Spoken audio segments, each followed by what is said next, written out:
संत रामपाल जी महाराज एक ऐसे महान संत जिन्होंने अपनी सतभक्ति, तत्व ज्ञान, करुणा और सेवा के बल पर समाज में नई मिसाल कायम की है।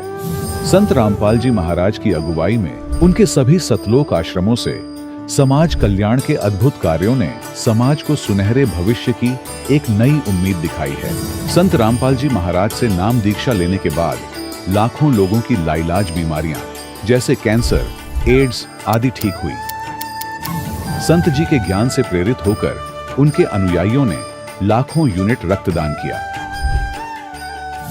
संत जी ने लाखों बहन बेटियों का दहेज मुक्त विवाह करवाया।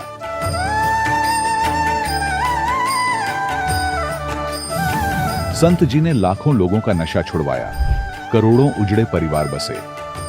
संत जी के आश्रमों में समागम के दौरान निःशुल्क नेत्र चिकित्सा, दंत चिकित्सा प्रदान की जाती है। संत रामपाल जी महाराज द्वारा समय समय पर पर्यावरण संरक्षण के उद्देश्य से बड़े स्तर पर वृक्षारोपण किया जाता है। संत जी ने जरूरतमंदों को तत्काल राहत पहुंचाने के लिए एम्बुलेंस सेवा शुरू की। संत जी अपने अनुयायियों को देहदान के लिए प्रेरित करते हैं, जिससे मानवता की सेवा और चिकित्सा क्षेत्र में सुधार हो सके।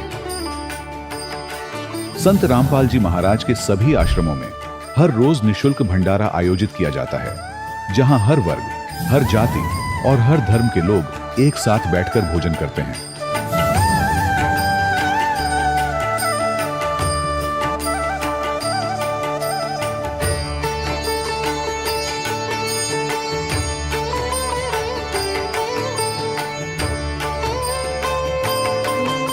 संत रामपाल जी महाराज की अन्नपूर्णा मुहिम ने गरीब और बेसहारा लोगों के जीवन में एक नई ऊर्जा और उम्मीद को जन्म दिया है।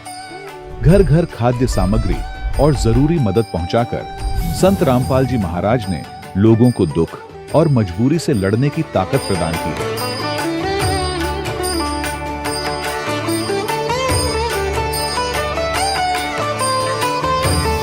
संत रामपाल जी महाराज द्वारा गरीब लोगों के लिए घर बनवाने का अद्भुत कार्य एक ऐसी मिसाल कायम कर रहा है जो सदियों सदियों संत जी की उदारता और दया भावना के तौर पर जाना जाएगा।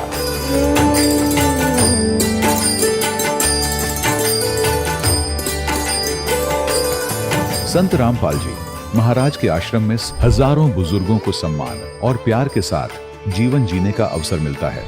उनके खाने, रहने और स्वास्थ्य की पूरी जिम्मेदारी संत रामपाल जी महाराज उठाते हैं। अनाथ बच्चों के लिए संत रामपाल जी महाराज के सभी आश्रम किसी वरदान से कम नहीं। यहाँ उन्हें शिक्षा, संस्कार और भविष्य के लिए बेहतर अवसर प्रदान किए जाते हैं। चाहे बाढ़ हो, भूकंप या महामारी, संत रामपाल जी महाराज और उनके अनुयायी हमेशा ही जरूरतमंदों के लिए सबसे आगे खड़े रहते हैं। कोविड महामारी के दौरान संत रामपाल जी महाराज के आश्रमों से करोड़ों लोगों के लिए भोजन, दवाइयां और जीवन रक्षक सामग्रियां उपलब्ध कराई गई। चाहे गरीब की मदद हो या किसी शोषित और पीड़ित वर्ग के हक और सम्मान की लड़ाई, संत रामपाल जी महाराज ने हमेशा ही उनकी दबी आवाज को सरकारों तक पहुंचाया है और उन्हें उचित न्याय दिलवाने में अहम भूमिका अदा की है। समाज में आध्यात्मिक और सामाजिक मूल्यों के प्रति जागरूकता लाने में संत रामपाल जी महाराज हर कदम पर मानवता के सच्चे सेवक साबित हुए हैं। संत रामपाल जी महाराज का जीवन हमें सिखाता है कि सच्ची सेवा वही है जो निस्वार्थ भाव से की जाए।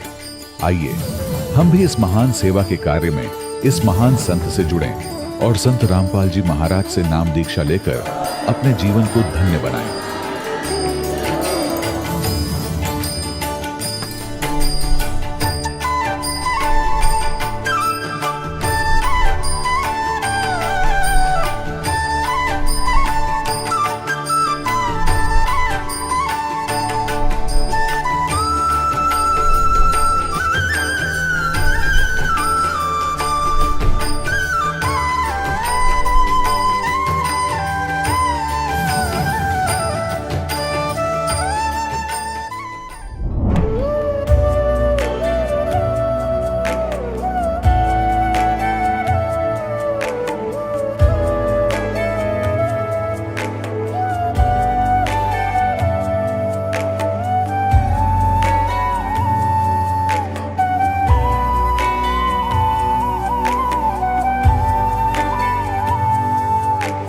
जब लग गुरु मिले न साचा, तब लग गुरु करो 10 पांचा। क्या गुरु बदल सकते हैं? क्या गुरु बदलने से पाप लगता है? अध्यात्म के इस मैदान में आखिर सही गुरु कौन है? गीता जी में वर्णित तत्वदर्शी संत कौन है? इन सभी प्रश्नों के उत्तर जानने के लिए अवश्य सुनिए जगत गुरु तत्वदर्शी संत रामपाल जी महाराज के मंगल प्रवचन। सत साहिब दर्शकों, जिस प्रकार से एक शिक्षक विद्यार्थियों को उनके पाठ्यक्रम अनुसार सही ज्ञान देकर उन्हें जागरूक करता है, उसी प्रकार से एक मनुष्य के जीवन में आध्यात्मिक गुरु का भी महत्व है। मिलिए जबलपुर के रामनंदन पटेल जी से, जो पेशे से शिक्षक हैं और इन्होंने शिक्षक होने का सही लाभ उठाते हुए अपने मनुष्य जीवन को सही राह पर लगाया है। वर्ष 2013 में इन्होंने आध्यात्मिक गुरु का सही महत्व समझते हुए तत्वदर्शी संत रामपाल जी महाराज जी को अपना गुरु धारण किया। एक शिक्षक होने के नाते इन्होंने आध्यात्मिक गुरु की परख लोगों की सुनी सुनाई बातों से नहीं, बल्कि उनके शास्त्र प्रमाणित ज्ञान से की है। इसी के फलस्वरूप इन्हें शारीरिक और आर्थिक लाभ भी मिला। पैरालिसिस से पीड़ित रामनंदन जी को जहां डॉक्टर्स ने कहा था कि आपके बचने की उम्मीद नहीं है, वहीं आशा की किरण बने संत रामपाल जी महाराज जी ने इन्हें जीवन दान दिया। इसके अलावा और भी कई चमत्कार इनके साथ हुए हैं। दर्शकों, अब आप स्वयं सुनिए रामनंदन जी की जीवन परिवर्तन की सच्चाई, जब इन्होंने सही आध्यात्मिक गुरु की शरण अपनाई। सर नमस्कार। नमस्कार सर। क्या नाम है आपका? रामनंदन पटेल। सर कहाँ से आए हैं आप? मैं मूलतः रहने वाला बनारस का हूँ, लेकिन जबलपुर में मध्य प्रदेश में सर्विस करता हूँ शिक्षा विभाग में, और जबलपुर में रह रहा हूँ। आप जबलपुर शिक्षा विभाग में एक शिक्षक हैं। सर आप कितने साल से जबलपुर में रह रहे हैं? मैं 40 साल से जबलपुर में हूँ। सर संत रामपाल जी महाराज से कब जुड़े आप? मैं संत रामपाल जी महाराज से 2013 अप्रैल में जुड़ा। सर हम आपसे एक बात पूछना चाहेंगे कि संत रामपाल जी महाराज से नाम दीक्षा लेने से पहले आप क्या साधनाएं करते थे? संत रामपाल जी महाराज से नाम उद्देश्य लेने के पहले मैं जो समाज में हमारे देवी देवताओं की जो कुल पूजा होती थी, उन्हीं पूजाओं को मैं बराबर बरकरार रखा था। हमारे घर में जो है हनुमान जी की मूर्ति की स्थापना मेरे हाथों से कराई गई, दुर्गा जी की मूर्ति की स्थापना हमारे पुरोहितों ने मेरे हाथ से कराई। मैं उसी का पूजा करता रहा। फिर भी पूजा करते करते जो है मैं असाध्य बीमारियों से भी ग्रसित हो गया, और वो असाध्य बीमारियां मुझे आज तक पछाड़ती रहीं जब तक मैं जो है संत रामपाल जी महाराज के शरण में नहीं आया। संत रामपाल जी महाराज के बारे में आपको कैसे पता चला? क्योंकि आप जबलपुर में रहते हैं, यहाँ से हरियाणा काफ़ी दूर है। कैसे आप संत रामपाल जी महाराज से जुड़े? सर मैं संत रामपाल जी महाराज से जुड़ने का श्रेय जो है मेरे बालक पर जाता है। मेरा बेटा जो है मेरे से 1 साल पहले संत रामपाल जी महाराज से गुरु दीक्षा लेकर के वो भक्ति कर रहा था, लेकिन घर में वो चोरी चोरी भक्ति करता था, हम लोगों को नहीं बताता था, और मैं अपनी भक्ति में सांसारिक पूजा में लगा रहता था। तो जब मेरी तबीयत खराब होने लगी ज़्यादा, तो उसने कहा कि पापा ऐसा है कि देखिए जहाँ से मैं दीक्षा लिया हूँ, और ये लोग देखिए रामपाल जी महाराज के दीक्षा लेने के बाद उस साधना को करने के बाद लोग 7 बीमारियों से ठीक हो रहे हैं। आपको क्या प्रॉब्लम थी? हमको सर पहले तो हमारी पोस्टर ग्रंथि बढ़ी हुई थी शरीर की, और उसमें से जो है हमें रात भर हमको बाथरूम जाना पड़ता था, नींद नहीं आती थी, जिसके कारण मुझे ब्लड प्रेशर की बीमारी हो गई। और ब्लड प्रेशर बीमारी होने के साथ साथ एक दिन ब्लड प्रेशर इतना हाई हुआ कि मुझे पैरालाइज की शिकायत हो गई, और ये मेरा लेफ्ट साइड जो था वो जो है बिल्कुल शून्य होने लगा। और तब मुझे पता चला कि मुझे कुछ हो रहा है, और मैं ये मेरी जो पैरालाइज की शिकायत हुई थी, अपोस्टर ग्रंथ की जो शिकायत थी, ये दोनों रिपोर्ट मेरे साथ हैं। कितने डॉक्टरों की रिपोर्ट मेरे साथ में मैं लेके आया हूँ। कौन से हॉस्पिटल में आपने दिखाया था? जबलपुर का जो सबसे बढ़िया हॉस्पिटल जिसको माना जाता है, डॉक्टर अनुराग साहनी का। सर क्या कहा डॉक्टर ने? रिपोर्ट में क्या बताया? रिपोर्ट में ये कहा गया, मुझे तो नहीं बताया डॉक्टर ने, इन्होंने मुझे को इतना बताया कि आपके ब्रेन में क्लॉटिंग है, और उस क्लॉटिंग की वजह से आपको पैरालाइज हुआ है, और इतना बता के उन्होंने कहा आपको भर्ती होना पड़ेगा। उन्होंने एडमिट कर लिया। मैं 1 महीने तक अस्पताल में एडमिट था, लेकिन मेरे बच्चे को बुला करके बाद में पूछा गया, उससे बताया गया कि ये इनको बचने की उम्मीद नहीं है, आप उम्मीद छोड़ दीजिए। सर कौन सा डॉक्टर ने कहा कि आपकी बचने की उम्मीद नहीं है? वो डॉक्टर अनुपम साहनी। जबलपुर में है ये? जबलपुर में ये है, इनका अस्पताल जबलपुर में है, मध्य प्रदेश में। सर फिर कैसे ठीक हुए? कैसे राहत मिली आपको? तो हमें जो है वो बालक ने हमें बीच में बताया था कि पापा जो है आप गुरु से चलिए, नाम दीक्षा ले लीजिए तो बीमारियां दूर हो जाएंगी। तो मैं बीच में गुरु से जाके नाम दीक्षा तो लिया, लेकिन मुझे पहले उतना विश्वास नहीं हो रहा था और मैं भक्ति ठीक से नहीं कर रहा था और मैं जगत में भी कुछ लगा रहता था। लेकिन जब मैंने दीक्षा तो ले लिया था, जब मुझे ये पैरालाइज का अटैक हुआ था तो मुझे तुरंत अपने गुरु संत रामपाल जी महाराज का ध्यान आ गया कि उन्होंने मुझे मंत्र दिया था और उसमें हमने सुना भी था इंटरव्यू में कि जो इस नाम का जाप करता है, गुरु जी के बताए के अनुसार इस नाम का जाप करता है तो तलवार से लगा हुआ जो घाव होता है सुई की नोक के बराबर दर्द में बदल जाता है। तो जब मुझे अटैक हुआ तो मैं उस मंत्र का मन ही मन जाप करने लगा।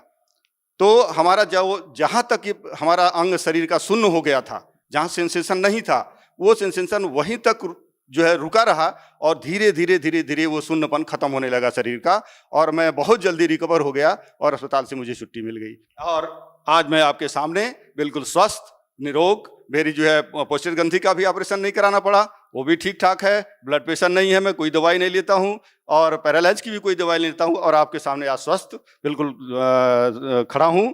और साथ ही में अब मेरे परिवार में कोई भी व्यक्ति बचा नहीं है, सब संत रामपाल जी महाराज से दीक्षा लेकर अपनी अपनी भक्ति में लीन हैं और हम लोग स्वस्थ और सुखी जीवन व्यतीत कर रहे हैं, आर्थिक लाभ है। सर, लोग आजकल भक्ति भी करते हैं, गुरु भी बना रखे हैं, लेकिन भक्ति करने का मतलब लोगों को ये नहीं पता कि वही पैरालिसिस जैसी बीमारियां, कैंसर जैसी भयानक बीमारियां ठीक हो सकती है।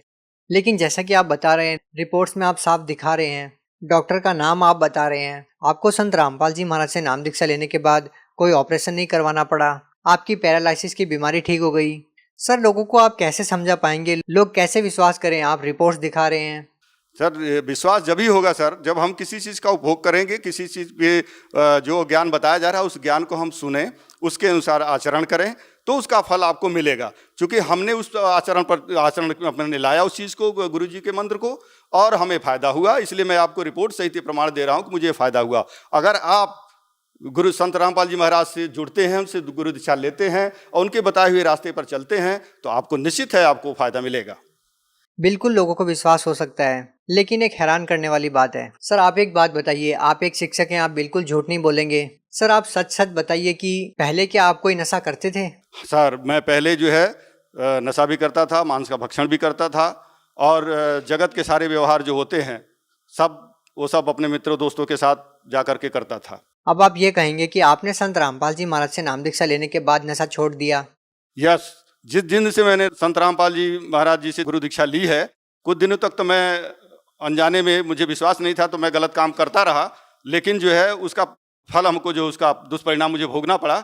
इसके बाद मुझे जो है ये ज्ञान हुआ कि नहीं, संत रामपाल जी महाराज के साथ रखकर वो सब देखते हैं, उनको मालूम है कि हम क्या कर रहे हैं, कौन सा गलत काम कर रहे हैं। तो मुझे खुद संज्ञान में आया चीज़ और मैंने सारी चीज़ जो है सबको तिलांजलि देकर मैं आज गुरु जी के बताए हुए रास्ते। सर, आप एक पढ़े लिखे इंसान हैं, आप एक बात बताइए कि साइंस का ज़माना है, बड़े बड़े मेडिकल इंस्टीट्यूट बने हैं, साइंस बहुत आगे तक जा चुकी है। एक ऐसे ज़माने में लोग एक संत के आशीर्वाद देने से नशा कैसे छोड़ सकते हैं? कैसे आप लोगों को प्रेरणा मिलती है, जबकि सरकार बड़े बड़े नशा मुक्ति केंद्र खोलती है, करोड़ों की योजनाएं लेकर आती है, फिर भी लोग नशा नहीं छोड़ पाते, लेकिन एक संत के आशीर्वाद से कैसे छोड़ सकते हैं? सर, संत रामपाल जी महाराज के अनुसार जो ज्ञान मिलता है, उस ज्ञान में जब आदमी रम जाता है, लीन हो जाता है, तो उसको और बाहर दूसरी दुनिया की जो बुराइयां जो है वो अपने आप छोड़ के भाग जाती हैं। सर, वो छोड़ता नहीं है, बुराइयां अपने आप भागने लगती हैं उससे। सर, एक और ख़ास बात हमारे को देखने को मिलती है कि संत रामपाल जी महाराज जी अपने सत्संग प्रवचनों में ये कहते हैं कि जो भी उनसे नाम दीक्षा लेगा और मर्यादा में रहकर भक्ति करेगा उसको गारंटेड लाभ मिलेगा। क्या आप मानते हैं कि ये बात बिल्कुल सच है? आपके साथ क्या क्या लाभ हुए सर? तो मैं ये बात 101% सही मानता हूँ। गुरु जी की जो आदेश हैं, उपदेश हैं, जो सुनते हैं हम लोग, और उसे हमको लाभ मिला हुआ, 100% लाभ मिला हुआ। इसलिए मैं विश्वास करता हूँ और लोगों को यही बोलूँगा वो भी विश्वास करके देखें। पहले जब विश्वास करेंगे तभी फल मिलेगा, बिना विश्वास के फल नहीं मिलता। सर, आपको और क्या लाभ मिले? हाँ, उसके साथ साथ सर मेरे ऊपर 2 झूठे केस लगा करके लोग मुझे फंसा रहे थे। गुरु जी की कृपा से, रामपाल जी की कृपा से वो सारे जो है केस मेरे ख़त्म हो गए और मैं आज बाइज्जत बरी हूँ। और मैं सर्विस करते हुए आर्थिक रूप से परेशान था कर्ज के बोझ से, लेकिन वो सब मालिक जो है उसको स्वीकार कर रहे हैं। और हमारी धर्मपत्नी वो भी बहुत अस्वस्थ रहती थी और हर साल उनको 3 यूनिट ब्लड हमको चढ़वाना पड़ता था प्रतिवर्ष। उनके शरीर में ब्लड बनता ही नहीं था और उनके हाथ पाँव सूज जाते थे। डॉक्टर बोलते थे इनका जो है समय आ गया अंत। लेकिन जिस दिन से गुरु जी के शरण में गए हैं हम लोग, हमारी पत्नी को आज तक, ये 2013 से लेकर आज तक ब्लड नहीं चढ़वाना पड़ा। सर, आप जबलपुर में एक शिक्षक के पद पर तैनात हैं। सर, आप खुद एक शिक्षक हैं, लेकिन दूसरी ओर लोगों का ये कहना कि संत रामपाल जी महाराज के जो अनुयायी हैं वो शिक्षित नहीं है, वो एक अंधभक्ति के तहत उनसे जुड़े हुए हैं। आप उनके लिए अपने आप में एक जवाब हैं कि आप एक शिक्षक होते हुए भी आप संत रामपाल जी महाराज से जुड़े हुए हैं। सर, इसका सीधा सा मतलब ये है कि आपने संत रामपाल जी महाराज को बहुत ही जांच परख करके अपना गुरु बनाया है। आप उन लोगों को क्या कहना चाहेंगे? सर, आपका कहना बिल्कुल सही है कि मैं एक शिक्षक हूँ, अपने बालकों को सही शिक्षा देता हूँ जो सिलेबस के अनुसार सही है। तो इसी प्रकार से संत रामपाल जी जो हमारे सिलेबस हैं, जो 4 वेद हैं, 18 पुराण हैं, बाइबल है, गीता, उनके साथ ये हमारा जिंदगी का सिलेबस है। इसमें जो बातें लिखी हुई हैं सच्चाई, वही हमारे गुरु रामपाल जी महाराज हमको देते हैं। तो वो जो है सत्य शिक्षा है, सत्य ज्ञान है। इस कारण से मैं उसको ग्रहण किया, और जो है मैं ये अंधविश्वास के रूप में नहीं ग्रहण किया, मैं आत्मिक रूप से उसको सब परिवार उसका ग्रहण कर उस आचरण पर चल रहा हूँ, आचरण में व्यवहार में ला रहा हूँ। बहुत बहुत धन्यवाद। नमस्कार सर। दर्शकों, अभी आपने सुने संत रामपाल जी महाराज से दीक्षा प्राप्त करके सुखी हुए भक्त के अनुभव। अब देखिए जगत गुरु तत्वदर्शी संत रामपाल जी महाराज के मंगल प्रवचन। और यहाँ भी वो भगत आते हैं, उनको हम कहते हैं कि ये कंठी माला नहीं चलेगी, इसने उतार दो, तो वो दृढ़ हो जाते हैं, कि इसने नहीं उतारे, ये तो हमारा जन्म सिद्ध अधिकार है। अब परमात्मा क्या कह रहे हैं? कंठी माला सुमरणी ये सभी सिलसिला मेटे, इसने सब छोड़ छाड़ दो, इन तो पारो पार होगे। अंदर भक्ति सही करो, सत भक्ति करो, सत साधना से मोक्ष होगा। इन कंठी और माला ऊपर के दिखावे से, चाहे कपड़े लाल पहन लो और चाहे पैंट कमीज पहन लो, भगत वाले लक्षण और भक्ति सही होगी तो आपका मोक्ष होगा। एक विशेष आडंबर से भगवान नहीं मिलेगा। तो यहाँ कह रहे हैं कि कंठी माला सुमरणी ये पहरे ते क्या हो, ऊपर तो दिखा भगत और अंदर रख्या खो, न साधना ठीक न ज्ञान सही।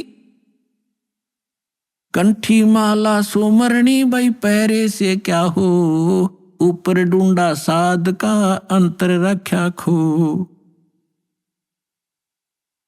कन फूका गुरुआ में लह जाने भाव न भेद, जम के हलकारे फिर ये हाथों में लिए बेद। ओए होए होए, अपनात्मा एक एक वाणी ऐसी अनमोल है महापुरुषों की।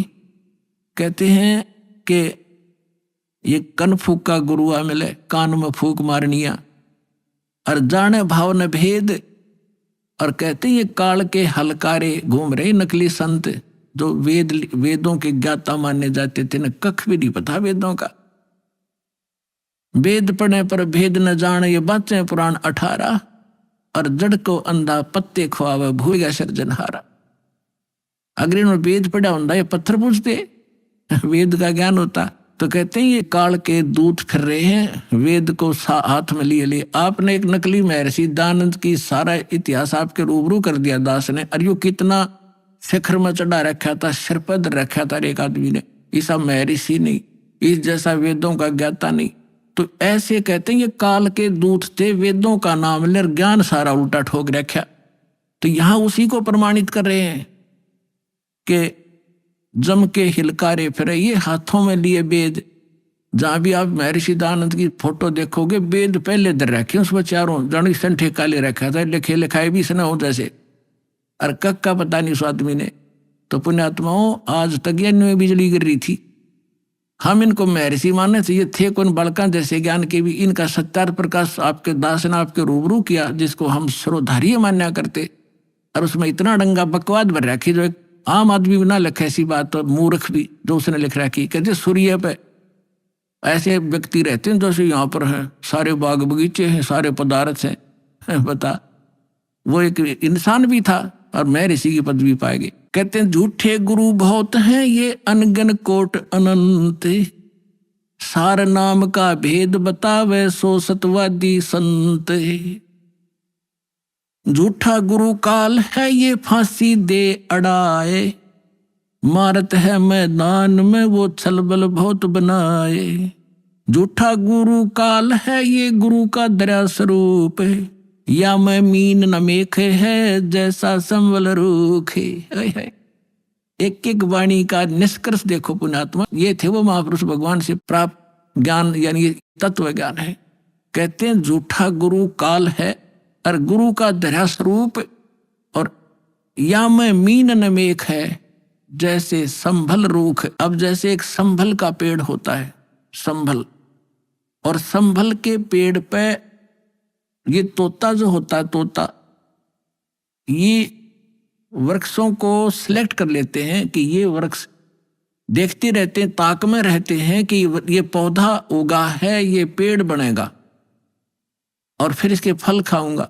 तो उस जो ये संभल का पेड़ जब उगता है, बहुत सुंदर पत्ते होते हैं, बड़ा हरा भरा होता है, और बड़ा हो जाता तो इतने बढ़िया फल लगते हैं इसके डोडे, और ऐसा लगता है जैसे बहुत ही स्वादिष्ट पदार्थ होगा, लेकिन उसमें होती है रुई। अब वो तोता ये देखता है कि ये फल पक गया, 12 वर्ष इंतजार किया कि फल खाऊंगा, इस फल यहाँ ये पेड़ घने हो गए वृक्ष इसके संभल के, और जब वो परिपक्व होते हैं, जिस उद्देश्य से वो चोंच मारता है, उसमें वो पदार्थ ना हो करके रुई उसके मुंह में फंस जाती है, उसने जान बचानी मुश्किल हो जाती है तोते। तो यहाँ परमात्मा कहते तुम जिनको गुरु मान रहे हो, उन पर आश्रित हुए बैठे हो, लास्ट में आपने ऐसे पश्चाताप करना पड़ेगा जैसे उस तोते ने उस संभल के वृक्ष को एक अच्छा फलदार, स्वादिष्ट फलदार वृक्ष मान के उस पर आश्रित था, फिर सिर पटक कर रो रहा था। झूठा गुरु काल है ये गुरु का धरा स्वरूप, या मैं मीन नमेक है जैसे संबल रूख। फिर क्या बताते हैं, कान चिराए क्या हुआ ये कर कंकन मन पाल, मुद्रा पैरे क्या हुआ सिर फोड़ेगा काल। कहते हैं कान चिरानते, कान में मुद्रा पहनते, और 36 आडंबर करने से परमात्मा नहीं मिलेगा, और यम के दूत लठ मारेंगे तुम्हें तुम्हारे गिर के। कहते चुंडित मुंडित पकड़ लिए इनसे जम किंकर ना डरता। ये चुंडित कति जटा बड़ा बड़ा के बड़े बड़े राखों ऋषि दिखाई दे, और कति गोटम गोट करा रखा साधुपना दिखाने के लिए। कहते इन यम के दूत ना डरते इन बकवादों से, वो तो सत मंत्र जो सच्चा नाम जिसके पास होगा उससे भयभीत होते। फिर क्या बताते, मौन रहा तो क्या हुआ ये बोलने से नो भेवे, मौनी वक्ता एक है ना पर से दल देवे। अब जैसे एक नकली था, आडंबर करे बिना इनका काम चला नहीं, दुनिया आकर्षित नहीं हो, एक ने मौन धारण कर रखा उसने। एक कबीर पंथी घीसा पंथी संत था, और दास को पहले नाम देने का आदेश नहीं था जब तक 1988 से 1994 तक। तो दास इनको संत मान के इनसे परमात्मा ने इनकी तलाशी दिवानी थी मेरे तक, उससे मिलता था, चर्चा होती थी। एक दिन मैं गया तो क्या पता चला कि महाराज जी तो मौन व्रत रखा है 41 दिन का। मैं चलो भाई ठीक है, मैं बैठ गया तो वो निकला गुफा से बाहर। तो उसने क्या किया, एक स्लेट ले रखी, बच्चों की होती थी पहले स्लेट पत्थर की, और एक चौक ले रखा, उस पर लिखा कि भगत जी को चाय पिलाओ। स्लेट पे लिख दिया, तो वो चाय ले आए। फिर लिखा कब आए, वो बोला जी अभी आया हूँ। अच्छा, अब वो स्लेट पे लिखे, और फिर उनको पानी पिलाओ। अब यहाँ वो परमात्मा कहते हैं कि मौन रहा तो क्या हुआ जो बोले से नो भेव, इशारों से बात कर रहा, मन तो डिस्टर्ब हो लिया, बताओ उस मौन रहने से क्या लाभ हुआ तुझे। और मौनी वक्ता एक है ना पर सैदल देव, परमात्मा के पाने के लिए ये आडंबर केवल बकवाद मात्र है आपकी, इनसे ये भगवान नहीं मिले। और ये भोली आत्मा इन्हीं से प्रसन्न होते हैं, बाबा जी भाई 41 दिन में, और फिर 41वें दिन उसने वो व्रत खोलना था, समागम हो गया, हजारों आदमी इकट्ठे हो गए, लाखों रुपये उसने मिल गए, हो गया उसका काम पूरा। वो भी पार और चेले भी पार दोनों गधे बनेंगे इकट्ठे। कहते सन्यासी 10 नाम है ये शिव का धर है ध्यान, शिव के ऊपर और है ताको कर प्रणाम। ये सन्यासी 10 नामी सन्यासी कहलाते हैं, भगवान शिव को इष्ट मानते हैं। कहते हैं शिव के ऊपर और परम शक्ति है, उसका ध्यान धरो जब तुम्हारा कल्याण होगा। भेखों से भगवान का दूर महल दरबारे, पाखंडी पहुंचे नहीं दे सतगुरु पार उतारे। इन भेखों से, बनावटी आडंबरों से परमात्मा का घर बहुत दूर है और पाखंडी वहां ना जा सकता ना ले जा सकता। सतगुरु दे पार उतार, सतगुरु आपको पार उतारेगा। डंब करें डूंगर चढ़े अंतर झिन्नी झूले, जग जाने बंदगी करें ये बोवे सुलभ भूले। ओए आप देखते होंगे, हमने खूब देख रखा है बिटर एक्सपीरियंस है दास का। क्या देखा करते, एक समय ये दास अपनी से ड्यूटी पर जा रहा था। दास हरियाणा सिंचाई विभाग के अंदर जूनियर इंजीनियर की पोस्ट पर था, मोटरसाइकिल पे जा रहा था अपनी ड्यूटी पे। तो रास्ते में काफी व्यक्ति इकट्ठे थे। एक ऊंचा सा स्थान था गांव में बाहर और उस जंगल था वहां पर। वहां क्या देखा, एक बाबा जी बैठा और दूर से दिखे 10-20 भगत बैठे। मैं भी चला गया उधर जाकर देखने के लिए। जब तक ये दास को ये ज्ञान नहीं था साधु संत की ऐसे अट्रैक्शन होती थी, तो वहां बैठे काफी लोग बैठे, दूना ला रखा, इन्होंने सुल्फे पीवे, भर भर चले वो भी पीवे और जाओ 10 रुपये चढ़ा दे। और तो अब वो ऊंचे पे न्यू बैठे, सब ने दिखूं ताकि मेरे पुजारी आ जाए। तो यहाँ क्या कहते हैं, डंब करें, पाखंड करें और डूंगर चढ़े, यानी ऊपर ऊंचे स्थान पर टिल्ले पर जाकर बैठेंगे और अंदर कोरी बकवाद अंतर झिन्नी झूल और जग जाने यो बंदगी करे। आम जनसाधारण तो ये समझता है कि वो भक्ति कर रहा होगा, तो परमात्मा कहते हैं यो बो है सूल बबूल, ये तो अपने भविष्य में किकर के कांटे बोन लाग रहा है, कर्म फोड़ रहा है अपने। डंब करे डूंगर चढ़े ये अंतर झिन्नी झूले, जग जाने बंदगी करे ये बोवे सूल बबूले। फिर कहते हैं माला मुक्ति न होते है, मुक्ति होत है नाम। इन माला से मुक्ति नहीं होगी, इस नाम से मोक्ष होगा। चाहे माला तो जप ले, चाहे बिना माला तो जप ले। केवल ये माला पैर के आडंबर करने से बात नहीं बनेगी। जैसे थोड़ा सा उदाहरण देता हूं, ये माला गल में पैरने की परंपरा कैसे चली। जब भक्ति किसी भी युग में कभी प्रारंभ हुई थी, परमात्मा आते हैं, थोड़ी बहुत भक्ति वो स्टार्ट कर जाते हैं, चाहे प्रथम मंत्र की ही थी, तो उस माला से जाप किया करते थे। तो पहले क्या करते थे, कपड़े वस्त्र इसे होते नहीं थे, माला से जाप किया और माला को आदर के साथ गले में डाल लिया करते। वो लोग दिखावा नहीं था, वो सिर्फ अपना सुरक्षित स्थान और आदरणीय स्थान सीने से लटकी रहती थी। और जब उसकी आवश्यकता पड़ती उसको जब जाप कर लिया करते थे। तो जिसके गले में माला होती वो जाप करते थे। तो बगैर मर्यादा के उन मंत्र करने वालों से अगर किसी को दुआ निकलेगी वो सफल होगी। तो गृहस्थी आदमी ने को किसी ने आशीर्वाद दे दिया, उस माला वाले ने, जाप करनी ने, तो उसको लाभ हो गया। तो उनकी पूजा शुरू होगी, अपने घर घर बुलाने लगे। जब यह थोड़ी सी भक्ति डाउन होने लगती है तो फिर ये पहचान मान ली कि जो गल में माला डाल रहा है ये भगत है और इसकी पूजा सेवा करने से बहुत लाभ हो जाए। तो हम 2 भागों में बट गए।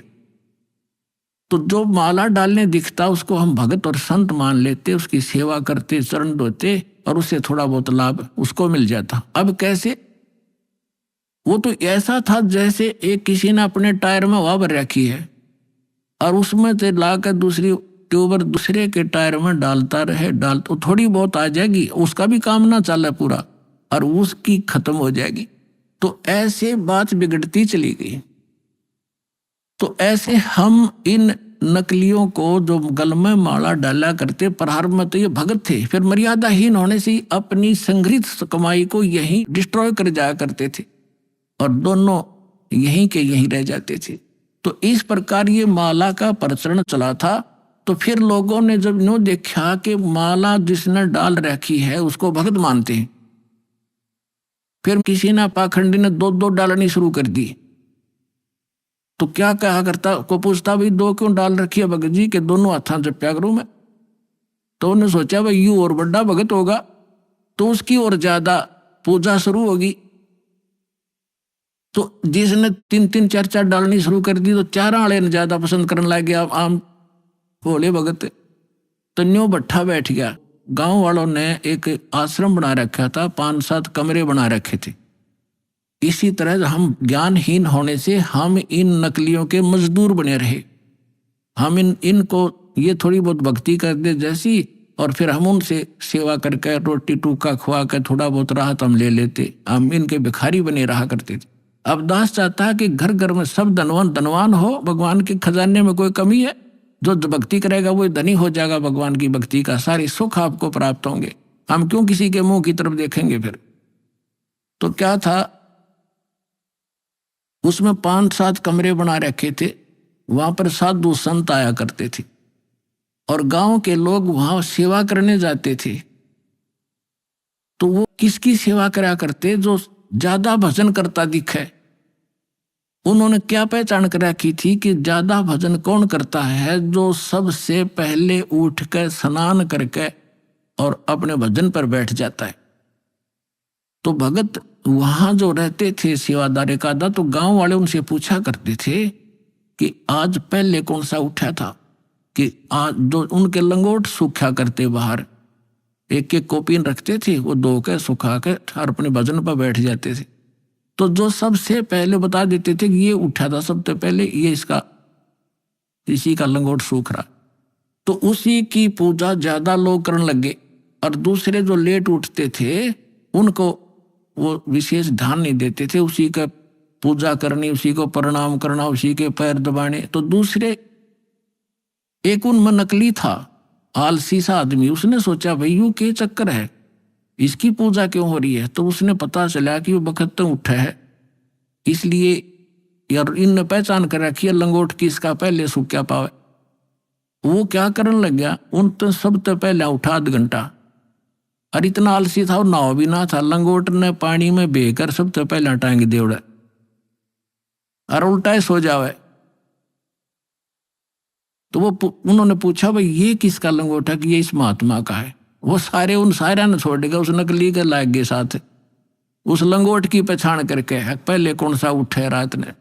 तो हम न्यो भक्ति का नाश कर लिया। तो यहाँ परमात्मा कहते हैं माला मुक्ति न होते है, ये मुक्ति होते है नाम, एक अक्षर बाहरा ये उजड़ भला न गाम।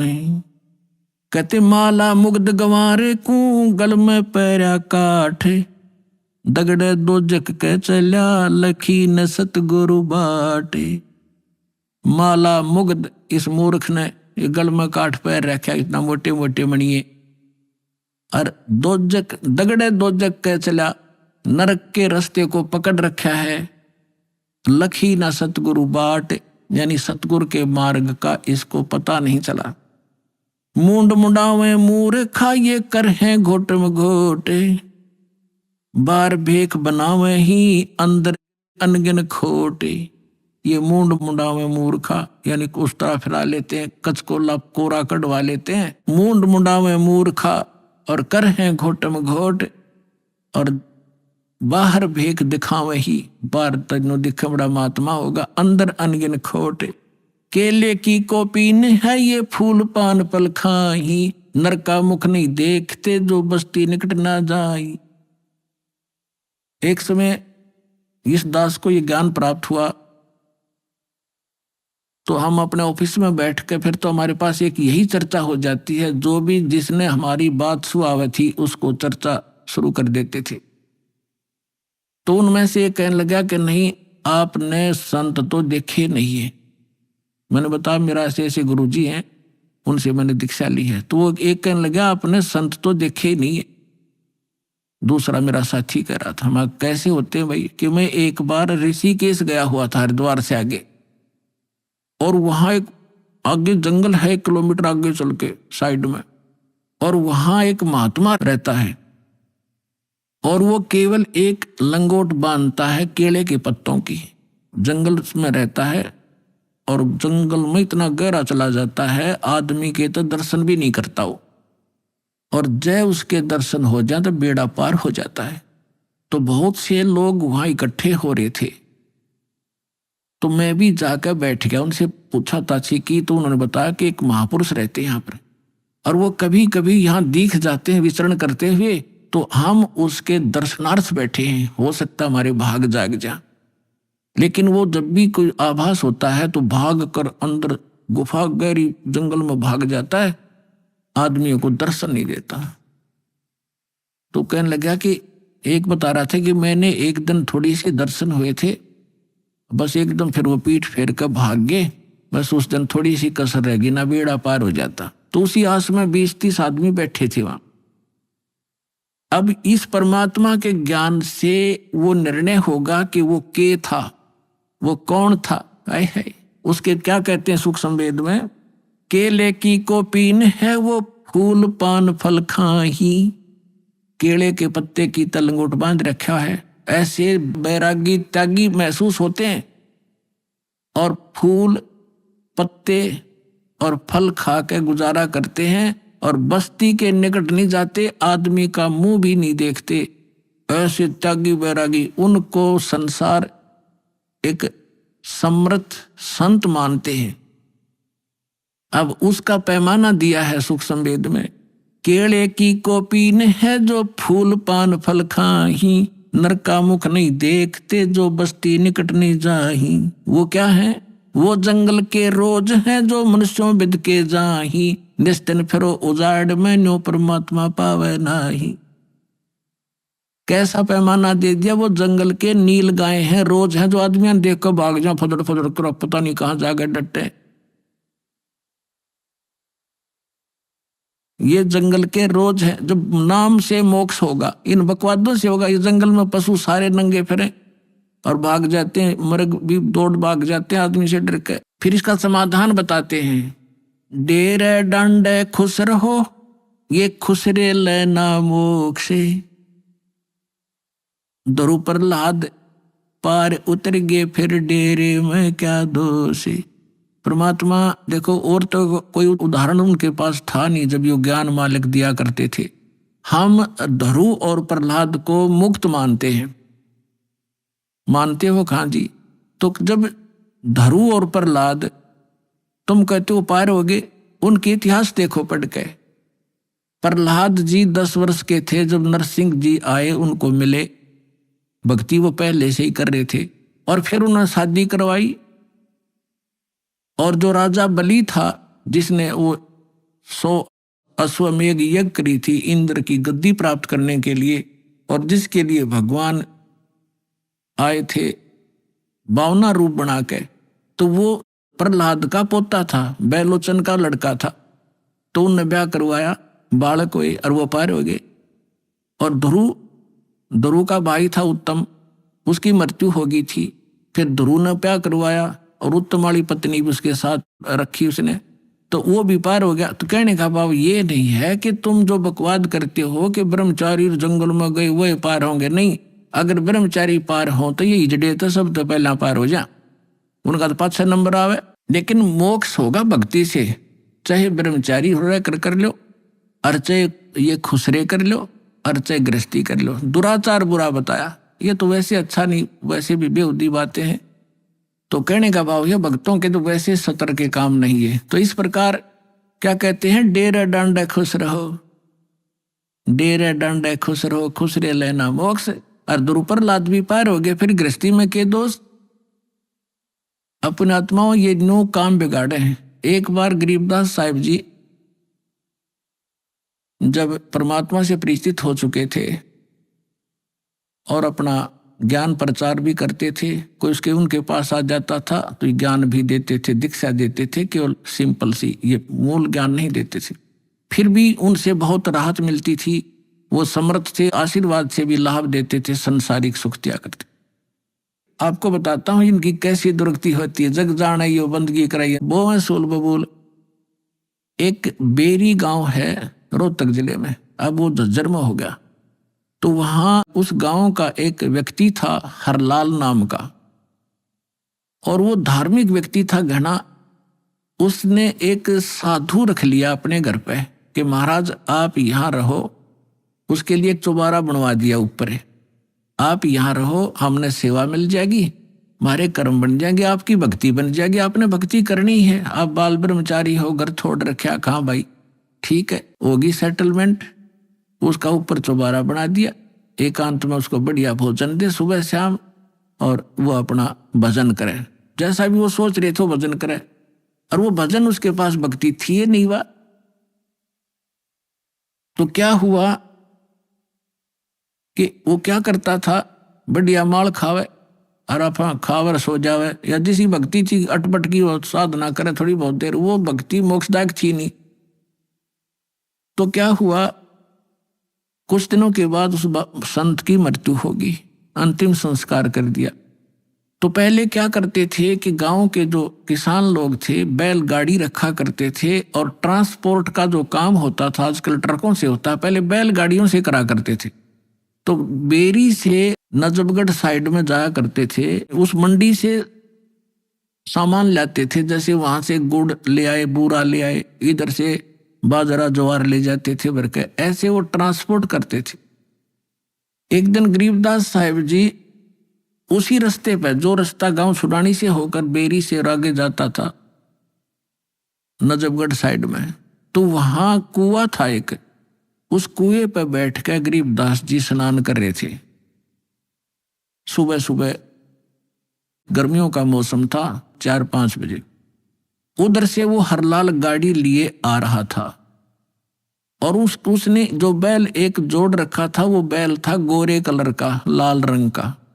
और वो क्या किया उसने, वो बैठता था ऐसे, और वो हरलाल उतर कर फिर उसका लठ मारता, उसने फिर जबरदस्ती ठाता, फिर वो आधा किलोमीटर ठीक चलता, फिर बैठ जाता। तो वो कुदरती वहां बैठ गया आकर जहां गरीबदास जी नहा रहे थे, स्नान कर रहे थे। तो गरीबदास जी न्यों के न्यों उठ के धोती बांध रखी थी नहाते नहाते, और वहां गए उस बैल के पास जो बैठ गया था। एक बैल खड़ा था, गाड़ी रुक गई थी, तो उन्होंने उसके कान में कोई बात कही, वो एकदम खड़ा हो गया। वो बैल खड़ा हो गया तो किसान ने तो यह बड़ी बात थी, बैल ठीक चलने लग गया, और वो वहां से लेकर बेरी लगभग 10-15 किलोमीटर पड़े है छुड़ानी तक, बेरी तक वो बैठा नहीं। उधर से राम रमी हुई, महाराज कौन हो आप? भाई गरीबदास नाम है मेरा। और यू क्या हो गया? कुछ ना, बस आगे इसका समझ में। जब तो वो चला गया, फिर उसने जाकर देखा, उसका जब न्योना जची की खड़ा हो गया, जाते फिर बैठेगा थोड़ी दूरी पे, वो ना बैठा। तो फिर उसने पता करा भाई बैल ही भी इतना, इस दूसरे तो भी आगे चल रहा है, तो इतना तेज चल रहा है, क्या चक्कर है? उसने क्या कर दिया इसके कान में? तो वो वापस आया, जब उस गांव में रुक गया और पूछा वह गरीबदास कौन है? वो कुदरती परमात्मा वहीं आगे, वो गरीबदास जी, उसने नहीं सोचा इस टाइम से आया कर वो नान भगत और वहां मिल लेगा। तो जब वो स्नान करना, पता था भगत किस लिए आ रहा है, मालिक वो तो परमात्मा से परिचित हो चुके थे। तो जब उसने देखा कि वो आदमी है जो उस दिन बैल के कान में कुछ इसने फूक फाक मारी थी, प्रणाम किया और पूछा भगत जी आपने इस बैल के कान में क्या बोल दिया? ये तो उसके बाद डटा नहीं डटता और ना बैठता, आप तो भाई पहुंचे हुए महात्मा हो। अब इतना गरीबदास जी का उसमें इतना था नहीं, क्योंकि हम घर का जोगी जोगड़ा और बाहर का जोगी सिद्ध, ये तुम्हारी पुरानी आदत है। तो गरीबदास जी ने कहा कि अब बैठ जा, बताऊंगा क्या कह दिया मैंने। आपके घर में चौबारे में एक बाबा जी रहा करता, संत भगत अखा जी रहता था। कहाँ गया वो? तो उस अरलाल भगत ने, किसान था वो जाट, उसने बताया जी वो तो मृत्यु को प्राप्त हो गया, 4-5 वर्ष हो गए। परमात्मा ने कहा कि ये बैल ओए है तेरा बाबा जी, इस नकली पर भक्ति बनी नहीं, सत साधना इसके पास थी नहीं, यू खावा था सोया था, नकली डड़े डोया था, कंकर पत्थर कट्टे करे, साधना ठीक नहीं थी। ये वही बाबा जी है, वो भगत जो घर छोड़ कर चला गया था, ब्रह्मचारी भी था, बैल बनकर गाड़ी खींच रहा है, क्योंकि तेरा खा रखा था, इसने पूरा करना पड़ेगा वापस। मैंने इसको ये कहा भाई भगत जी, चाहे तो लठ खा के इसका दे दे, और चाहे अपना स्वभाव पूरा कर दे, पूरा करे पीछा छूटेगा तेरा। इसका समझ में आ गई, अब ये तेरे पूरे करेगा। अब पुणात्मा देखो, अब जो भी कोई साधना कर रहे हैं वो हैं परमात्मा के बच्चे, किसी ना किसी जन्म में वो मालिक के साथ रहे। आगे साधना नहीं मिलती तो वो 84 लाख योनियों में चले जाते। और परमात्मा ने वहां भी दया करा दी अपने गरीबदास जी के माध्यम से। हरलाल का मन फेर दिया कि अभी भगत था यो, और यू बैल बन गया। इसकी दुर्भाग्य, पर आज के बाद इसने मैं गाड़ी में नहीं जोड़ूंगा। अभी आपने सुने संत रामपाल जी महाराज के मंगल प्रवचन। आइए अब सुनते हैं संत रामपाल जी महाराज से नाम दीक्षा लेकर सतभक्ति करके अद्भुत लाभ प्राप्त करने वाले अनुयायी के विचार। दर्शकों, आज आपको गोपाल दास जी का अनुभव सुनाते हैं। गोपाल दास जी 10 साल तक पूर्ण परमात्मा की खोज में लगे रहे, लेकिन इन्हें कोई रास्ता नजर नहीं आया। गोपाल दास जी गुरु बनाना चाहते थे, लेकिन इन्होंने किसी को भी अपना गुरु नहीं बनाया, क्योंकि इनके सवालों का जवाब कोई भी संत महात्मा नहीं दे पा रहा था। गोपाल दास जी की परमात्मा की खोज तब खत्म हुई जब इन्हें संत रामपाल जी महाराज के एक शिष्य से भक्ति सौदागर का संदेश नामक पुस्तक मिली, जिसे पढ़ते ही गोपाल दास जी की दुनिया ही बदल गई। जिस परमात्मा की खोज गोपाल दास जी सालों कर रहे थे, उनकी वो खोज 1 मार्च 2009 को पूरी हुई, जब इन्होंने संत रामपाल जी महाराज से नाम दीक्षा ली। संत रामपाल जी महाराज से नाम दीक्षा लेने के बाद गोपाल दास जी को अद्वितीय लाभ मिले। आइए अब सुनते हैं गोपाल जी की कहानी, उनकी अपनी जुबानी। नमस्कार सर। नमस्कार। सर क्या नाम है आपका? मेरा नाम गोपाल दास। सर कहाँ के रहने वाले हैं आप? मैं उत्तराखंड नेपाल बॉर्डर। सर संत रामपाल जी महाराज से नाम दीक्षा आपने कब ली? 1 मार्च 2009 को लिया था। सर संत रामपाल जी महाराज से नाम दीक्षा लेने से पहले आप क्या भक्ति साधनाएं करते थे? सन 2000 से मुझे लगन लगी थी। याद है मुझे वो बम्बई में जब मैं सुनता था अडगड़ानंद स्वामी जी का, आसाराम जी का, तब से मुझे लगन लगी थी कि अब मैं पता करूँगा। इतनी लगन लग गई मेरी, अरे बाबरे बाबरे। मैं जितने भी संत दिल्ली बम्बई जहाँ हो उनको वहाँ जाके अटेंड करता था सत्संग सुनने के लिए, सिर्फ ओनली ड्यूटी में एब्सेंट करके 15-15 दिन। जैसे सतपाल जी महाराज का गुड़गांव में हो गया, 1 हफ्ता ड्यूटी में नहीं गया मैं। जैसे आसाराम जी का बम्बई में हो गया, मैं बम्बई जी में जाके अटेंड करता था। कृष्ण मिर्दुल जी बिंद्रावन के, उनको सत्संग सुनने के लिए मैं ड्यूटी एब्सेंट करके वहाँ जाता था। मैं पूजा भी करता था राम की। बोला मुझे उस परमात्मा से मिला जो सबसे सर्वशक्तिमान है, ये भक्ति करता था मैं। भक्ति यही करता था, मेरे 24 घंटा मेरा ये मुख से वचन आता था। उस पर सबसे बड़ा भगवान कौन है, इसमें मैं रह गया। इसलिए 10 साल तक गुरु धारण नहीं किया। मेरे दोस्तों ने सबने किया, मैंने नहीं किया। सर आपने बताया कि आप सबसे बड़े भगवान की खोज में थे। उसके लिए आप सभी संतों के पास गए, सुधांशु जी के पास गए, आसाराम जी के पास गए। किसी ने राम को बड़ा बताया, किसी ने दुर्गा माता को, किसी ने श्री कृष्ण जी को बड़ा बताया। तो सर आपकी ये खोज पूरी हुई, आपको सबसे बड़ा भगवान मिला। जैसे मुझे 2009 में वो बुक मिली, भक्ति सौदागर बुक मिली 2009। 1 फरवरी कालिका मंदिर ओखला में भगत जी ने मेरे हाथ में बुक पकड़ाई। बुक पकड़े जैसे मैंने वो बुक देखा, अरे तेरी 8-10 पेज क्या पढ़ा था मैंने। रात को फ़ोन किया उसको, हे भगवान, भगवान तो ये है भाई, मिल गया मुझे। अब पता चला ये तो इतने बड़े भगवान। उसको मैंने फ़ोन किया रात को, मुझे ले चलना है वहाँ आश्रम ले, तो अब पहला गुरु धारण करूँगा। इसी चक्कर में मैं था। अब मुझे पता चला कि सबसे बड़ा सर्वशक्तिमान भगवान कौन है। उन्होंने बोला अच्छा अभी सो जाओ, मैं तुम्हें कार में मेरे ले जाऊँगा, नाम दिलाऊँगा। फिर उन्होंने मुझे 1 मार्च को अपनी कार में संत रामपाल जी के आश्रम में वहाँ ले गए और उनसे नाम दीक्षा मुझे दिला दी। सर आपने बताया कि आपने सभी संतों के 10 साल तक सत्संग सुने, लेकिन किसी को अपना गुरु नहीं बनाया, क्योंकि आप एक खोज में थे कि मेरे को सबसे बड़ा भगवान मिले। और संत रामपाल जी महाराज की शरण में आने के बाद आपकी वो खोज पूरी हुई। तो संत रामपाल जी महाराज से नाम दीक्षा लेने के बाद क्या आपको कोई लाभ भी मिले? जैसे मैंने नाम लिया वहाँ से 1 मार्च को, उस दिन से मैं 4 महीने फर्स्ट नाम जो दिया गुरुजी ने, जो मैं याद है मुझे, जो मेरे फंसे हुए पैसे, पीएफ में 3 जगह पैसे लकट गए। अरे अचानक नहीं देने वाले, बैंकों में पैसे आने लगे मेरे। मैं तो हैरान रह गया, इतने चंगा हो गया, इतना खुश हो गया मैं। अरे इतनी आनंद क्यों है मेरे को अंदर से। चारों तरफ से पैसे, 3 जगह से बैंकों में पैसे आ रहे मेरे, जो कभी नहीं देने वाले थे वो भेज रहे हैं। और 3 जगह पीएफ का पैसा आ गया, जो कभी ठेकेदारी में पीएफ देते ही नहीं है। हे भगवान, ये अक्षर में 4 महीने भी नहीं हुए थे, वो गिना रहा हूं मैं आपको। अब उसके बाद का आगे का मैं गिनाऊं, ओहो हो। फिर मैं गाँव गया नाम लेने के बाद। गांव से पूरी परिवार बीमार थी, दमा थी वहाँ परिवार को, मिसेज दमाग थी, बच्चा तो फेंट हो रहा था वहाँ, पूरी तरह खा रहा था, नीचे से जा रही थी, पूरा बेहोश पड़ता था बच्चा। जैसे उनको यहाँ लाया, सोने के लिए बिस्तर नहीं था, परिवार साथ में कहाँ रहे, एक रिश्तेदार के घर रहा। वो बोला भाई कपड़ा तो नहीं होंगे। मैं बोला भाई मेरे पास 1000 रुपये, 800 रुपये का मैंने एक रसे गद्दा खरीदा, 200 बच गए भाई मेरे पास। याद है मुझे वो दिन लाजपत नगर, नौकरी लग गई मेरी, मालिक ने पता नहीं नौकरी लगा दिया, ऐसी नौकरी लगा दी। अब वहाँ से शुरू हुआ, नाम भी मिला, नौकरी भी लग गई, रोटी नहीं मिल रही थी, किराए में मकान लिया, किराए में रहता था। फिर अभी में शुरू हो गया किराए में रहना, नौकरी में तरक्की हुई। मैंने 20 साल बम्बई में नौकरी करी, 20 साल की कमाई मैंने भाई को भेजता रहा। उसने ज़मीन गांव में ले ली, मैं गया नहीं गांव में, ले लिया है क्या जाना है। उसने अपने नाम पे ज़मीन कर दी, मेरी भी उसी के नाम पे थी पूरी ज़मीन। फिर मैंने भाई को बोला मेरे नाम पे आप कर दे भाई ज़मीन, और उसने नाम पे ज़मीन नहीं किया मेरे नाम पे। फिर मैं बच्चों को लेके दिल्ली आ गया। फिर मैं गुरुजी से अर्ज किया ज़मीन हड़पने की, 13 साल बाद गुरुजी से अर्ज किया। गुरुजी ने बोला बेटा तेरी ज़मीन मिलेगी, झगड़ा मत करना।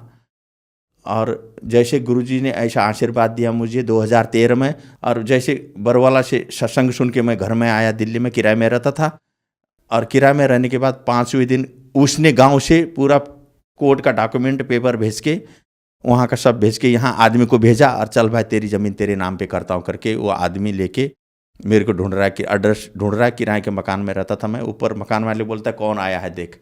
जैसे मैंने देखा वो तो गाँव का आदमी है, घर में आया, पूरा डॉक्यूमेंट टेबल में रख दिया, बोला ये देखो पहले तुम्हारी ज़मीन जो थी वो तुम्हारे नाम पे करने वाले है, अब चलो भर के। जैसे वहाँ से भी फ़ोन आ गया उसका भाई का, बोला आजा तुम्हारी ज़मीन तुम्हारे नाम पे करता हूँ। ये हम अनहोनी हो गए, घर में बाल बच्चे, बीवी बड़ा खुश हो गई। जैसे मैं गया गाँव में, उसको बोला चल फिर नाम पे कर दे। जैसे गए कोर्ट में, आहा वो देखते ही बनता है, पसीना पसीना हो गया वो पूरा। 80 लाख की मेरी ज़मीन, आज की नहीं 2013 की बात बता रहा हूँ, 80 लाख की उस टाइम पे वो ज़मीन।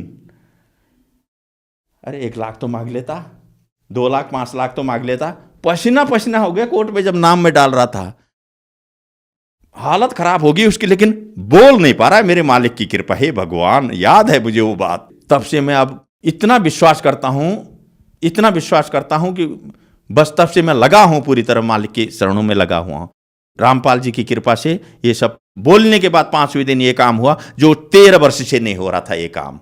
ये है गुरु जी की कृपा, ये है परमात्मा की कृपा, पूर्ण परमात्मा की, जिस परमात्मा की मैं खोज में था। और उसके बाद जो गांव से बच्चा लाया था मैं, आधा मुर्दा बेहोश पड़ने वाला, मैं ड्यूटी जाता था, गली में से आदमी आते थे, कंपनी में फ़ोन करते थे, भाई बेहोश हो गया चल ले जा, फेंट हो गया। 2-4 आदमी लग के हॉस्पिटल ले जाते थे। हमेशा की बात, कंपनी वालों ने भी देखा ये बात, फेंट हो जाता था पूरा तरह बेहोश, जो खाया यहाँ से निकलता था बिल्कुल गिरा बेहोश हो, आँख सफ़ेद, घर में रोया, रो पड़ते थे सब, बीबी बच्चे अगल बगल वाले, सफ़ेद आँख हो गई, अरे होश नहीं आ रही है, ये कंडीशन था। 1 साल कलावती हॉस्पिटल में रहा वही बच्चा। फिर मैं गुरुजी के पास ले गया और नाम दीक्षा दिलाया उस बच्चे को भी। रामपाल जी गुरुजी मेरे भगवान ने आशीर्वाद दिया, याद है मुझे, ऐसे ले गया आशीर्वाद दिया वो बच्चे को। उस दिन से वहीं पर बीमार कहाँ रहेगी पता नहीं, तब से आज देखो 1st डिवीजन में पढ़ रहा है, हेल्थी है। बीमार नाम की चीज़ नहीं है, कहाँ उड़ गया वो बीमार, मैं बताओ। 1 साल से कलावती हॉस्पिटल में फेंट होने वाला बच्चा, ये है कमाल का प्रमाण, ये है पूर्ण परमात्मा की ताकत। याद है।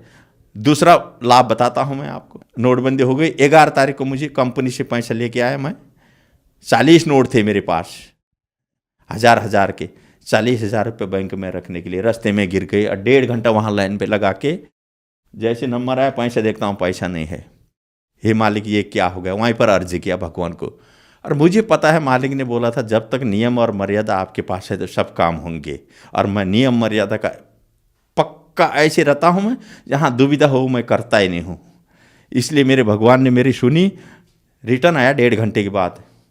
रोड में, मेन रोड में जहाँ गाड़ी चल रही थी, पैसे रखे हुए 40,000 की गड्डी उठाया, बैंक में जमा करके। हे भगवान, ये अब क्या बताऊँ मैं, 10,000 20,000 ऐसे कई केस है मेरे, ऐसे केस है, सब मालिक ने पूर्ति किया। सुख शांति। अब देखो मैं करोड़पति हूँ इस समय, जिसके पास 0 पैसा नहीं था। याद करो, ये परमात्मा रामपाल जी की कृपा है भाई, ये पूर्ण परमात्मा कबीर साहब की, भगवान की कृपा है। ये देखो, एक दिन मेरे कंपनी में 10,000 रुपये वहाँ गिर गए थे बाथरूम में। सफाई वालों को मिला, उनसे पूछा मैंने, नहीं मिला। बोला जैसे मैं घर में आके 1.5 घंटे बाद जोत जगाया, जिसको पूछ रहा था वो नहीं बोलने वाले ने, जो जगाते टाइम फ़ोन आ गया, फ़ोन उठाया, बोला तुम्हारे पैसे भाई मिल गए हैं, ले जाओ। ये होती है परमात्मा की कृपा, कोई दिखा नहीं सकता है। 7,000 का मोबाइल सफदरजंग हॉस्पिटल में, पीपल के पेड़ के पास खाना खाया, फ़ोन उधर भूल गया। हे मालिक, फ़ोन जाने दो 7,000 का। रो के, याद है वो दिन मुझे अभी, रो के मैंने बोला मैं असुर निकंदन आरती कैसे करूँ अब बताओ। ये इसमें मैं रह गया, मैं किस में करूँ आप बताओ। असुर निकंदन रमणी दोपहर को करनी थी मुझे। क्यों, मैंने जिंदगी भर एक भी चीज़ नहीं छोड़ा हूँ अभी तक, किसी कीमत पर रात दिन लगा के 3 टाइम की आरती, जो जो आपने बताया वो मैं पूर्ण किया हूँ और पूर्ण करूँगा। ये मेरी छूट जाएगी अभी मालिक। फ़ोन मेरा गायब हो गया। कंपनी में फ़ोन है, कंपनी वालों ने मुझे फ़ोन किया, दूसरा फ़ोन में घर में किया। ये कॉन्टेक्ट हो कि वो फ़ोन मुझे 7,000 का दे के गया। क्यों दे के गया वो, अब बताओ, ये क्या चीज़ है। ये पूर्ण परमात्मा की शक्ति, ये रामपाल जी गुरुदेव की शक्ति है। ये देख लो भाई, आंखों देखी प्रमाण बता रहा हूं मैं। और दूसरा लाभ, पत्नी की दमा की बीमारी पूरी तरह दमा की बीमारी, और 5 साल से दवा ESI में चल रही थी। सांस लगना, वो हो जाना, संत रामपाल जी की कृपा से नाम लेने के बाद खत्म हो गई बीमारी पूरी तरह। बीमारी अब देखो कहाँ गई बीमारी। सर, संत रामपाल जी महाराज से नाम दीक्षा लेने के बाद आपको बहुत सारे लाभ मिले। तो जो समाज आज आपको देख रहा है और वो भी किसी न किसी बीमारी से ग्रस्त है, तो क्या वो भी संत रामपाल जी महाराज से नाम दीक्षा लेने के बाद ठीक हो सकते हैं? मैं पूरी पृथ्वी के भक्तों को या पूरी दुनिया को ये अनुभव बता देता हूँ मैं आपको। अगर संत, पूरी पृथ्वी में जितने भी संत हैं, पूरी पृथ्वी के जितने भी गुरु हैं, जितने भी भगवान हैं, अगर सिर्फ संत रामपाल जी से अगर नाम लो, एक बार प्रैक्टिकल देख लो, नाम लेने के बाद अगर नियम मर्यादा जिसमें बताए गुरु जी, वो अगर कर दो, तुम सबके कदम छोएंगे। ये दुख है ना, ये दुख कदमों में रहते हैं, फिर तो दुख होता ही नहीं है ना। में पूर्ण पूर्ण पूर्ण पूर्ण हो जाता है, पूरी तरह पूर्ण होता है नियम मर्यादा में रहने के बाद। ये हमने देखा है, ये सभी के लिए हो रहे हैं हमारे आश्रम में। गुरु जी संत रामपाल जी से नाम दीक्षा लेने के बाद। सर, आपने बताया कि आपने सभी संतों के सत्संग 10 साल तक सुने, आपको एक सबसे बड़े भगवान की खोज थी। फिर आप संत रामपाल जी महाराज की शरण में आए, वहां आपकी खोज पूरी हुई। तो हमें आप ये बताइए, उन संतों के ज्ञान में और संत रामपाल जी महाराज के ज्ञान में आपको क्या अंतर दिखा? इसमें मुझे ये लगा, अब उनका ज्ञान तो 2% में नहीं है और गुरु जी का ज्ञान 100% है। संपूर्ण शास्त्रों के आधार पर है गुरु जी के ज्ञान। और वो खुद मिला के देख ले, ब्रह्मा विष्णु महेश से ऊपर से भगवानों को न जानते हैं। वो 8 क्लास की विद्या भी नहीं है, नंबर 1। वो खुद जन्म मृत्यु के चक्कर में है वो भगवान। अब पूर्ण परमात्मा की बात तो बातें अलग हो गई, ऊपर के भगवान की बातें अलग है। क्षर अक्षर परम अक्षर, ईश ईश्वर परम ईश्वर को तो कोई जानता ही नहीं पृथ्वी में। संत जो गीता में पढ़े हुए हैं, गीता में पूरा लिखा हुआ है, इन ग्रंथों में लिखी हुई चीज को भी नहीं समझ पा रहे। इन संतों से क्या, इनको तो अपने ग्रंथों का याद नहीं है, इनको ग्रंथों का जानकारी नहीं है। नंबर 1, गीता के बारे में किसी संत को पता नहीं है। बताओ, बड़े बड़े संतों को देख लो आप, बता नहीं सकता गीता के बारे में। संत रामपाल जी ही बता सकते हैं इन शास्त्रों के बारे में। सर, संत रामपाल जी महाराज से नाम दीक्षा कैसे ली जा सकती है? पूरे हिंदुस्तान में, हर स्टेट में, हर डिस्ट्रिक्ट में नामदान केंद्र खोले हुए। जो आदमी जिस स्टेट का, जिस जगह का रहता है, वहाँ पूरा नामदान केंद्र में कांटेक्ट करो, संत रामपाल जी से नाम दीक्षा लो और अपना कल्याण कराओ। धन्यवाद सर। नमस्कार, सत साई।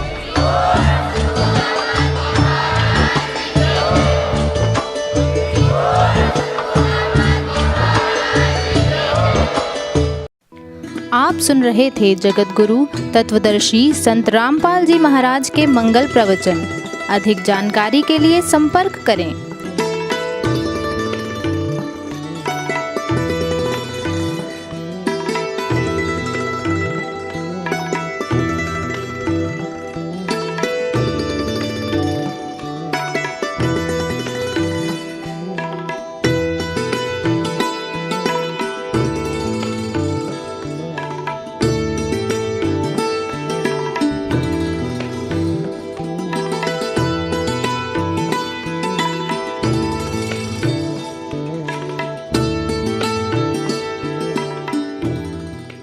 जगत गुरु तत्वदर्शी संत रामपाल जी महाराज जी के पावन सानिध्य में भक्ति की अलख जगाने तथा श्रद्धालुओं को सत्य भक्ति मार्ग का रास्ता दिखाने हेतु कनाडा के लोकप्रिय channel the TV NRI channel पर जगत गुरु तत्वदर्शी संत रामपाल जी महाराज जी के मंगल प्रवचनों का प्रसारण प्रतिदिन सुबह 7:30 बजे से 8:30 बजे तक तथा रात्रि 7:30 बजे से 8:30 बजे तक किया जा रहा है। इस सत्य भक्ति मार्ग को अपनाने के लिए अधिक से अधिक सत्संग प्रसारण देखें। इस सत्संग प्रवचन का सीधा प्रसारण संत रामपाल जी महाराज लाइव सत्संग YouTube चैनल और जगत गुरु संत रामपाल जी महाराज Facebook पेज पर भी देख सकते हैं।